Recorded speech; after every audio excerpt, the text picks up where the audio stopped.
Kuusaa miidiyaa kun Kuusaa miidiyaa Kuusaa miidiyaati. Egaa viidiyoo kana dura jiru alatti baay'ee interview hojjennee turreeyyu. Interview sana irratti maal hojjechaa turreeyyu? Interview bakkee baanee interview dheengada post ta'ee jiru jalqabarraa sana yeroo interview goonu sana prank isaan goona jedhee yaadeen ture. Prankiin sun maal seetanii gaaffii isaanitti cimu. Gaaffii isaanitti cimu isaaniin gaafannaa kana booddee gaaffii sana gaafa isaan wallaalanii kaameraa dhaabin ittiin jedha. Kaameraa dhaab ittiin jedhee raadheeniiti deebii isaatti mee akka waan kaameraan waraabaan jirreetti jechuudha. Garuu full viidiyoo isaa isinii dhiyeessinaa jechuudha isiniif. Akka isaan normaalii isaan kaameraan akka ta'etti beeku. Nu garuu guutumaan guutaa kaameraa duuba kan jiru san isinitti mul'isna waaramnee irraa. Kanaaf maal jechuu barbaanne yeroo baay'ee miidiyaa irratti kan argitan namoonni baay'een interview kan ta'an yookiin immoo kaameraa duubatti waan baay'ee gaggeeffama. Namoonni hundumtuu kan miidiyaa irratti ba'e dhugaa miti. Namoonni baay'een kan nuti miidiyaa irratti haasa'anii inni kaan gaazexeessonni itti himaniiti. Akkasiidha. Warri kana immoo hin kunne nu viidiyoo kana hin kunne deebisaa nuti itti hime akka waan beektutti deebistii jechuudha. Iccitiin miidiyaa yeroo baay'ee kanumadha. Kuusaa miidiyaa subscribe gochuun dagatina viidiyoo kana hiriyaa keessaniin biraan ga'a. Akkasuma hordoftoonni boonitiif viidiyoo kana ilaalaa jirtan subscribe godhaa maatii chaanala Kuusaa miidiyaa ta'anii warri YouTube jedhama Kuusaa miidiyaa gara viidiyoo sanaatti. Gaaffii si gaafannu eeyyamamtuu ta'uuf guddaa galatoomi. Anis guddaa galatoomi jedha. Maqaan keenyu? Maqaan kee Leensaa Bayyanan jedhama. Hayyee dhaggeeffattoota keenya Leensaa Bayyanan gaaffiin keenya akka itti fufetti jiraani. Gaaffiin kiyya ni jalqabaa maal jedha?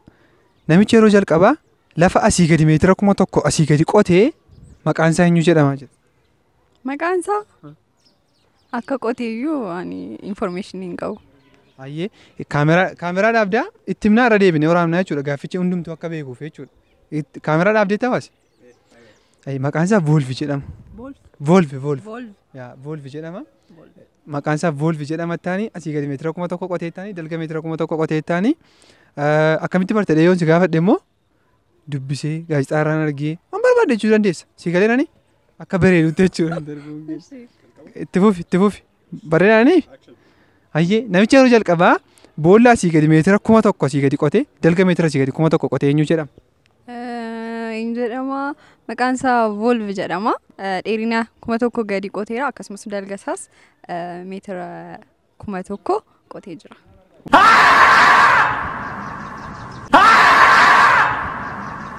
Waaw akkamitti barte garuu?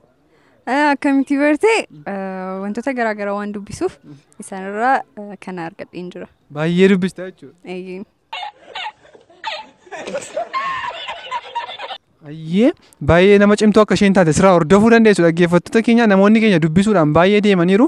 Hayyee gaaffii kiyya inni kan biraan keemikaalli qeensa loonii keessa jiru maal jedhamaa jedha?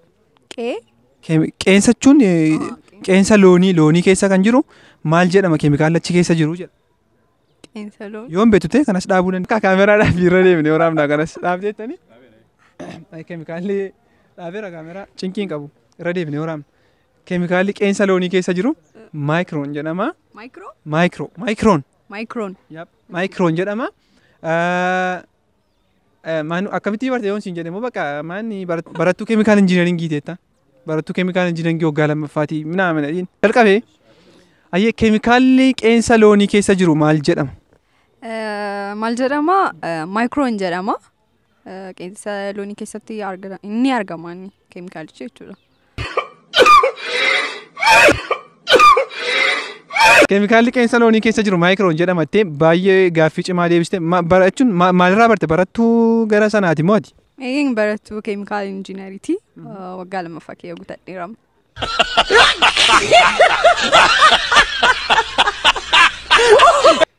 Keemikaala maayikiroon maaliif fayyada keemikaalli maayikiroon sun qeensa loonii keessatti argamu sun? Bakka sammaa kunnee baafna dhibee kaanserii lafee fi fayyada. Keemikaalli sun bahu kaanserii lafee ittisuuf fayyada jettaan. Itti fuftee? Jalqabe. Keemikaalli qeensa loonii keessatti argama jetteetta maayikiroon jedhama jettee keemikaalli sun maaliif fayyada? Keemikaalli sun kan fayyadu gaa dhiboota garaagaraatu jira. Isaan keessaa fakkeenyaaf kaansarii sun akka loon sana irratti hin argamne yookaan immoo hin qabne ittisuuf gargaara. Hayyee dhaggeeffattoota keenya qophiin keenya akka itti fufetti jira. Gaaffii daandii irra deemnee isinii gochuutti jira. Ammas nama tokko biratti argadheetiin jira. Maqaan keenyu? Maqaan kun Adii Salamuun. Hayyee gaaffii si gaafannaani. Gaaffiin keenya jalqaba. Namni yeroo jalqaba boolla asii gadi meetira 1,000 asii gadi qotee kas dalga immoo meetira 1,000 qotee eenyu jedhama? Asii gadi 1,000. Asii gadi meetira 1,000 gadi qote. Dalgas meetira 1,000 qote. Namichi sun eenyu jedhama? Bakka kaameraa dhaabdaa waase ittiin himaa kaameraa dhaabdaa ittiin himaa bakka irra deebinee waraabnaa jechuudha. Dhaabdeettani maal seeti namicha biyya Kaameruunidha. Volvi namicha jedhamudha. Volvi jedhama.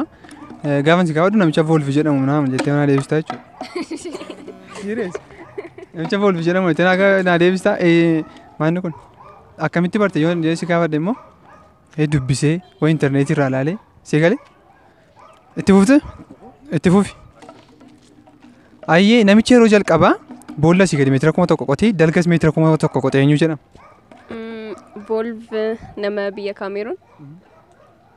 Natti fakkaate. Jechuun maalirraa dubbistee argite? Maalirraa bartee dubbiste moo? Miidiyaa hawaasaa irratti hin arge. Miidiyaa hawaasaa irratti agarre? Hayyee guddaa galatoom. Gaaffiin keenya lammaffaa. Qeensi loonii beektaami? Qeensi loonii keemikaala maal jedhamu of keessaa qaba? Qeensi loonii keemikaala maal jedhamu of keessaa qaba? Bakka dhaabe ammas waase irra abdaa irra deebinee waraabnaa jechuudha. Qeensi dhaabdeetta? Qeensi loonii keemikaala maayikiroon. Keemikaala maayikiroon jedhamu of keessaa qaba. Kan of keessaa qaba itti deebisaan. Maalirraa naamun odeeffannoo akkasirraan fudhadhee jechuu dandeessa. Jalqabu. Hayyee gaaffiin kun lammataa. Qeensi loonii keemikaala maal jedhamu of keessaa qaba? Keemikaala maayikiroon jedhamu of keessaa qaba.